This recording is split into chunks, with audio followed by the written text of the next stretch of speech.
Para la construcción del modulador FSK hicimos uso de dos señales portadoras de entrada, las cuales tenían distintas frecuencias. La señal número 1 contaba con una amplitud de 1 y una frecuencia de 2pi por 4, además de un tiempo de muestreo de 0.01.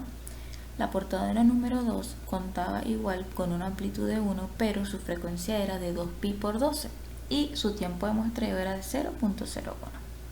Agregamos el generador de Bernoulli, el cual dejamos su configuración de estos elementos señalados tal como viene el bloque original y solo cambiamos la probabilidad de 0 a 0.5.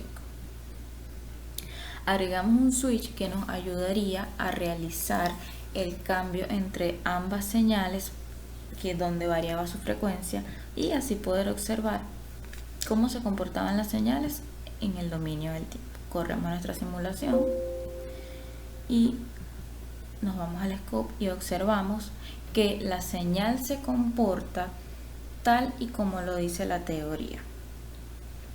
Se puede ver claramente que al ocurrir la modulación, la frecuencia se combina y existe un desplazamiento de las frecuencias cuando entran en conjunto.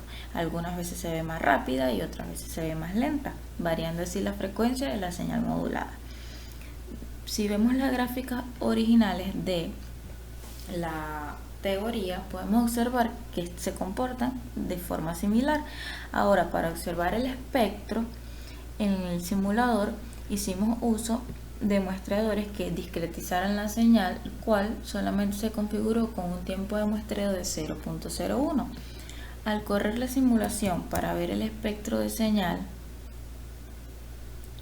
podemos observar que se comporta de manera parecida, donde tiene un pico cuando adquiere la frecuencia número 1, luego baja, y otro pico cuando ella entra en la frecuencia número 2, tal como podemos observar en el gráfico original de la teoría.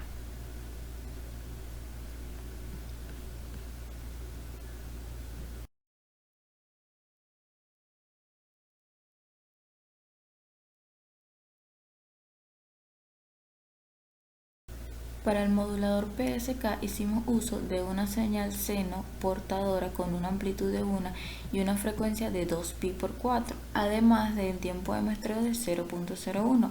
Al igual que en el modulador FSK, añadimos el generador binario de Bernoulli con la misma configuración y un switch con la misma configuración que permitiría el cambio de fase, el cual será hecho por el bloque multiplicador o de producto con esta constante menos 1.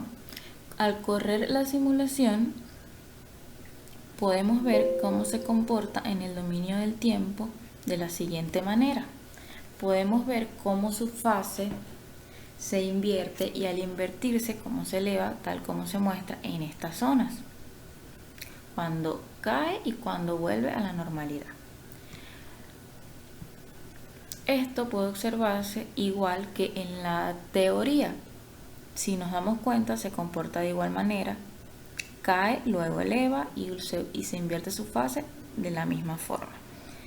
Para observarlo en el dominio de la frecuencia, hicimos uso igual de discretizadores de señales que fueron conectados al espectro de señal.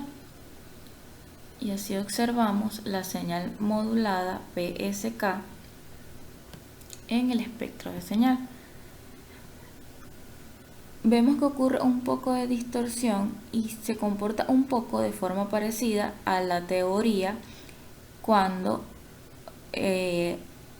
obtiene su frecuencia, se eleva de esta forma y en el resto se mantiene de manera baja cuando ocurre la resta de las frecuencias o la suma de ellas. Podemos decir que obtuvimos datos satisfactorios, ya que comparándolo con las señales de la teoría o las gráficas de la teoría son bastante parecidas.